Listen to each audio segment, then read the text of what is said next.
Well, that's right, Sanji. Here's the latest on that radar. So this was just after that storm passed through around 2:30 during the morning time. Latest survey damage from that 2:10. This was reported to the National Weather Service. 2 single-wide mobile homes were completely destroyed, and a third was damaged due to the straight line winds from the microburst. So a storm that has like really strong winds as the storm begins to die out, which is exactly what it did.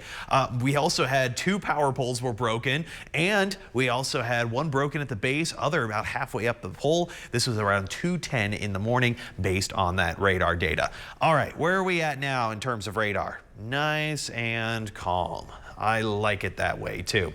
Well, it's also going to stay that way for just a little bit longer until we see our next frontal system coming through. This frontal system is going to spark up a couple of showers and thunderstorms, mainly out to our far eastern regions. I'm not looking at any kind of severe weather, even trying to push its way into our easternmost counties, which is best case scenario. We don't want to have to deal with anything like that. 61 for tonight. Yeah, a bit cooler, thanks in part to the northerly winds brought in by that new system. Great. Westerly winds about 10-15 miles an hour. By midnight, it switches back over.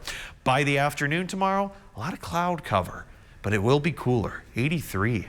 That's pretty good. I'll take it. Here's what the radar is going to be showing for the next about 2 days or so. Here's that stuff all the way up north of Brownwood, mainly along Interstate 10.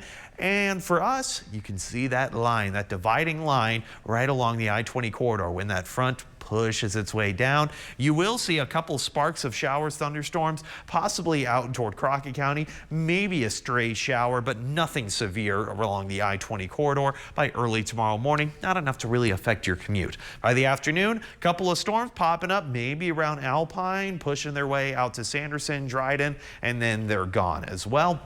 And then Thursday, I'm looking at higher chances for some actual action for us, and that's from another dry line system, a couple of cells in the northern Permian Basin and right around the Stockton Plateau in the afternoon, pushing their way out by the later part of the night. All right, here's that severe risk in case we run into anything for tomorrow. It's going to be just that level 1 marginal risk, just only looking at wind and hail as the main threats. Tornadoes, going to be fine. We're out of that kind of boat. By Thursday, here's that level 2 risk trying to sneak its way into the northern basin, and that's going to be basically it.